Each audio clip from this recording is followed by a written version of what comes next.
किसी भी देश की तरक्की और उसकी सेफ्टी में वहाँ की सेना का बहुत बड़ा हाथ होता है। दोस्तों, हमारे सैनिक ही हैं जो हमारे बॉर्डर की रक्षा करते हैं ताकि देश के अंदर हम लोग खुशहाली से रह सकें और अपनी ज़िंदगी बेहतर तरीके से जी सकें। भारत की सेना पर हम सभी को नाज है, लेकिन हम अपनी आर्मी के बारे में कितना जानते हैं? तो आइए हम आपको इंडियन आर्मी से जुड़े कुछ बातों को बताते हैं। उससे पहले आपसे एक रिक्वेस्ट है, अगर आप हमारे चैनल पर नए हो तो चैनल को सब्सक्राइब जरूर करें। यह जानकर आपको बहुत ही हैरानी होगी कि दुनिया की तीसरी सबसे बड़ी सेना हमारी भारत सेना है। हमारे देश से ऊपर सिर्फ अमेरिका और चीन ही है। भारत के पास लगभग 13 लाख से भी ज़्यादा सैनिक हैं। है ना कमाल की बात? दोस्तों, शायद ही आपको पता होगा कि दूसरे गवर्नमेंट संगठनों की कंपैरिजन में इंडियन आर्म फोर्स में जाति या धर्म के आधार पर नहीं बल्कि एस्पायरेंट के मेरिट और फिटनेस के हिसाब से सिलेक्शन किया जाता है। यह जानकर आपको गर्व महसूस होगा कि पहाड़ों में और ऊंची जगहों की लड़ाई में भारतीय सेना को महारत हासिल है। सियाचिन में हमारे सैनिकों की मौजूदगी और कारगिल की जंग इस बात की सबूत देती है। 2013 में उत्तराखंड की बाढ़ में इंडियन आर्मी द्वारा चलाया गया ऑपरेशन राहत अब तक का सबसे बड़ा रेस्क्यू ऑपरेशन रहा है। ऑपरेशन रेस्क्यू मिशन को इंडियन एयरफोर्स के द्वारा चलाया गया था।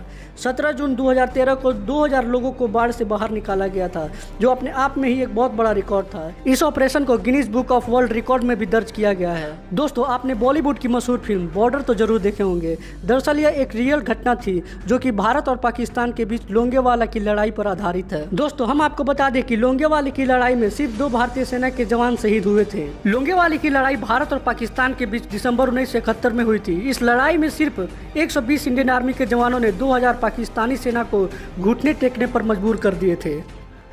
और सबसे आश्चर्य की बात तो यह है कि इस लड़ाई में इंडियन आर्मी के पास सिर्फ एक जीप थी जिस पर M40 की राइफल लगी थी और दूसरी तरफ पाकिस्तानी सेना 2000 के तादाद में टैंकों से लैस थी।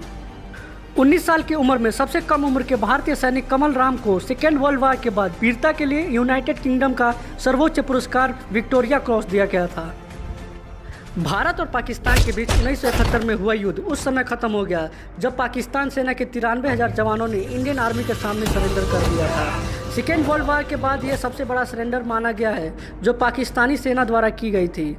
उस टाइम इंडियन आर्मी ने अपनी दरिया दिली दिखाते हुए पूरे 93,000 सैनिकों को उनके देश छोड़ दिया, यह कहते हुए कि किसी भी देश के सैनिक का सम्मान किया जाता है और वो अपने देश के लिए लड़ते हैं।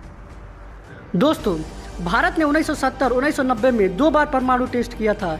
इस टेस्ट के बारे में दुनिया की सबसे ताकतवर खुफिया एजेंसी CIA को भी नहीं पता चला था और यह CIA की अब तक की सबसे बड़ी असफलता रही है। दोस्तों, आपने एडोल्फ हिटलर का नाम तो सुना ही होगा, पर यह जानकर आपका सर गर्व से ऊंचा हो जाएगा। दरअसल एडोल्फ हिटलर को भारतीय सेना के गोरखा रेजिमेंट में गहरी दिलचस्पी थी और कहा जाता है कि हिटलर गोरखा रेजिमेंट से इतना प्रभावित था कि उसे विश्वास था कि अगर मेरे पास गोरखा होते तो मैं पूरी दुनिया जीत सकता था। हिटलर गोरखाओं को ब्लैक डेविल कहकर पुकारता था। दोस्तों, हम हमेशा से ही दुनिया में शांति और प्यार में विश्वास रखते हैं और आपको जानकर गर्व होगा कि हमने पहले किसी भी देश पर हमला नहीं किया है, लेकिन कोई भी देश हमारे देश पर हमला किया है तब हमारे इंडियन आर्मी ने सबक सिखाने का कोई असर नहीं छोड़ा है। तो दोस्तों, कमेंट में बताइए कि यह आपको वीडियो कैसा लगा और वीडियो पसंद आया तो अपने इंडियन आर्मी के लिए एक लाइक और चैनल को सब्सक्राइब जरूर करें। जय हिंद, जय भारत।